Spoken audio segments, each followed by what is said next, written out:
శ్రీరఘువంశతో యధికి సీతమయూఖుడవైన నీ పవిత్రోరుపదాబ్జముల్ వికసితోత్పల చంపక వృత్తమాధురీ పూరిత వాక్ప్రసూనముల పూజలనొచ్చెద చిత్తగింపు మీ తారకనామ భద్రగిరి దాశరథి కరుణాపయోనిధి. శ్రీమద్ వాల్మీకి రామాయణం బాలకాండ చతుస్త్రింశ సర్గ 34వ సర్గ. విశ్వామిత్ర వంశ వర్ణన. కృతోద్వాహే గతే తస్మిన్ బ్రహ్మదత్తే చ రాఘవ అపుత్రః పుత్రలాభాయ పౌత్రీం ఇష్టిమకల్పయత్. ఇష్ట్యాం తు వర్తమానాయాం కుశనాభం మహీపతిం ఉవాచ పరమోదారః కుశో బ్రహ్మసుతస్తదా. పుత్రతే సదృశః పుత్రో భవిష్యతి సుధార్మికः గాధిం ప్రాప్స్యసి తేన త్వం కీర్తిం లోకే చ శాశ్వతీం. రామ, బ్రహ్మదత్తుడు వివాహము చేసుకుని వెళ్ళిన పిమ్మట పుత్రులు లేని కుశనాభుడు పుత్రుల కొరకై పుత్రకామేష్టి చేసెను. పుత్రకామేష్టి జరుగుచున్న సమయంలో మిక్కిలి ఉదారుడు బ్రహ్మపుత్రుడు అయిన కుశుడు కుశనాభునితో, కుమారా, నీకు తగినవాడు మంచి ధార్మికుడు అయిన కుమారుడు జన్మించగలడు. గాధి అను పేరుగల ఆ కుమారుని ద్వారా నీకు లోకమున శాశ్వతమగు కీర్తి లభింపగలదు. ఏవముక్త్వా కుశో రామ కుశనాభం మహీపతిం జగామాకాశమావిశ్య బ్రహ్మలోకం సనాతనం. కుశనాభునితో ఈ విధముగా చెప్పిన కుశుడు ఆకాశ మార్గమున బ్రహ్మలోకమునకు చేరెను. కస్యచిత్ వధకాలస్య కుశనాభస్య ధీమతః జజ్ఞే పరమధర్మిష్ఠో గాధిరిత్యేవ నామతః. స పితా మమ కాకుత్స్థ గాధిః పరమధార్మికः కుశవంశ ప్రసూతోస్మి కౌశికో రఘునందన.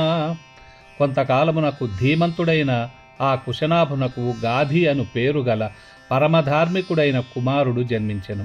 ఆ గాధి నా తండ్రి. కుశుని వంశమునందు పుట్టుటచే నాకు కౌశికుడు అను పేరు వచ్చెను. తండ్రి గాధి అవటం వల్ల గాధేయుడు అనేవారు. పూర్వజా భగినీ చాపి మమ రాఘవ సువ్రత నామ్నా సత్యవతీ నామ రుచికే ప్రతిపాదిత. సశరీరా గతా స్వర్గం భర్తారమనువర్తిని కౌశికీ పరమోదార సా ప్రవృత్త మహానది. నాకొక అక్కగారు ఉన్నది. ఆమె పేరు సత్యవతి. ఉత్తమవ్రతయగు ఆ అక్కగారిని రుచీకునికి ఇచ్చి వివాహము చేశారు. ఆమె భర్తను అనుసరించి సశరీరముగా స్వర్గమునకు వెళ్ళినది. దివ్యా పుణ్యోదకారమ్య హిమవంతముపాశ్రిత లోకస్య హితకామార్థం ప్రవృత్తా భగినీ మమ. ఆమె లోకమునకు ఐహికాముష్మిక సుఖములను ప్రసాదించుటకై దేవతాశక్తి కలది, పుణ్యోదకము కలది, సుందరమైనది అయిన కౌశికీ నదిగా కూడా హిమవత్ పర్వతము మీద ప్రవహించుచున్నది.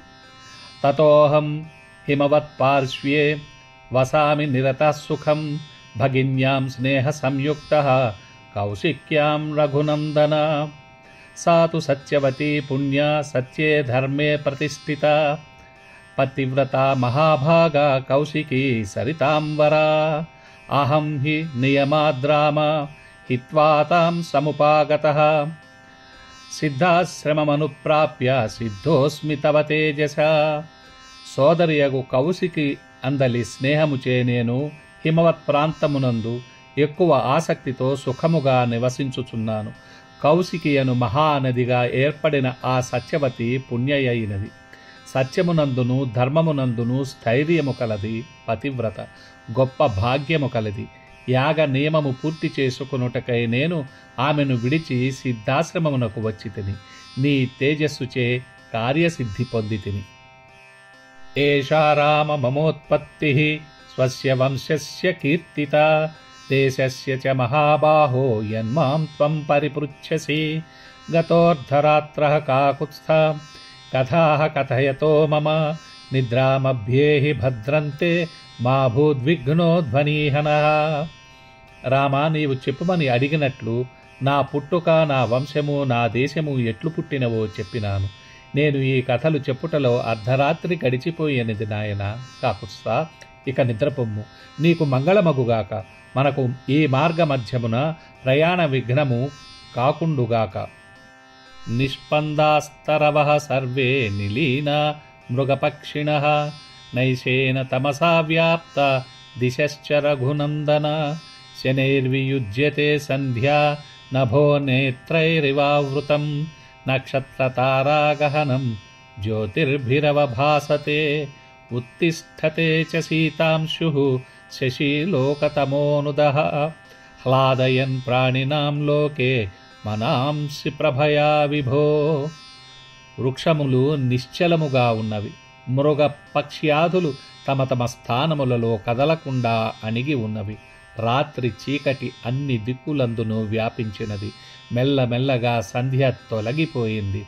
నక్షత్రములతోడను అశ్విన్యాది తారాగణముతోడను నిండిన ఆకాశము జ్యోతి రూపములైన వాటి చేత వ్యాప్తమై నేత్రములతో నిండినట్లు ఉన్నది. చల్లని కిరణములు గల చంద్రుడు లోకమునందలి చీకటిని తొలగించుచు తన కాంతి చేత ప్రాణుల మనస్సులను ఆనందింపచేయుచు పైకి వచ్చుచున్నాడు. నైషాని సర్వభూతాని ప్రచరంతి తతస్తతః యక్షరాక్షస సంఘాశ్చ రౌద్రాశ్చ పిశిచాశనాః. ఏవముక్త్వా మహాతేజ విరరామ మహామునిః సాధు సాధ్వితి తే సర్వే మునయో హ్యభ్యపూజయన్. కుశికానామయం వంశో మహాన్ ధర్మపరః సదా బ్రహ్మోపమా మహాత్మానః కుశవంశ్యానరోత్తమాః. రాత్రి సంచరించు సకల ప్రాణులను, యక్షులు, రాక్షసులు, భయంకరులైన మనుష్యాదులు అక్కడక్కడా తిరుగుతున్నారు. మహా తేజస్శాలియగు విశ్వామిత్రుడు ఈ విధముగా పలికి విరమించెను. బాగున్నది అంటూ మునులందరూ ఈ కుశవంశము పూజ్యమైనది, సదా ధర్మమునందు ఆసక్తి కలది, కుశవంశమునందు పుట్టిన మానవోత్తములు పూజింపదగిన స్వభావము కలవారు. విశేషేణ భావానేవ విశ్వామిత్రో మహాయశాః కౌశికీ చ సరిశ్రేష్టా కులోద్యోతకరీత్తవ. ఇది తైర్మునిశార్దూలైః ప్రశస్తః కుశికాత్మజః నిద్రముపాగమచ్శ్రియమానస్తం గత ఇవాంశుమాన్. రామోపి సహ సౌమిత్రిః కించిదాగత విస్మయః ప్రశస్య మునిశార్దూలం నిద్రాం సముపసేవతే. బ్రహ్మదేవునితో సమానులైన ఓ విశ్వామిత్ర మహర్షి, నీవు మహాయశస్శాలివి. కుశవంశములోని వారందరిలోనూ విశేషించి నీవు మహాత్ముడవు, బ్రహ్మతుల్యుడవు. నదులలో శ్రేష్ఠ అయిన కౌశికి నీ వంశమునకు వన్నె తెచ్చిపెట్టినది అని అంటూ మునులు బ్రహ్మవచ్చస్వియగు విశ్వామిత్రుని ప్రశంసించిరి. పిమ్మట విశ్వామిత్రుడు సూర్యుడు అస్తాద్రిని చేరినట్లు నిద్రను పొందెను. లక్ష్మణ సమేతుడగు రాముడు కూడా విశ్వామిత్రుడు చెప్పిన కథను వినుటచే కొంచెము ఆశ్చర్యమునుంది ఆయనను ప్రశంసించి నిద్రించెను. ఇతిహార్షే శ్రీమద్ రామాయణే వాల్మీకీయే ఆదికావ్యే బాలకాండే 34 సర్గః. ఇది శ్రీరామాయణమునందలి బాలకాండలోని 34వ సర్గ. మన సంస్కృతి వాంగ్మయము అపురూపమైనవి. రామాయణ భారత భాగవతాలను తరువాతి తరాలకు వినిపించాలనే మా తపనను లైక్ చేయడం, సబ్స్క్రైబ్ చేయడం ద్వారా ఆశీర్వదించండి. మీ అమూల్యమైన అభిప్రాయాలను తెలియజేయడం మాత్రం మరచిపోకండి.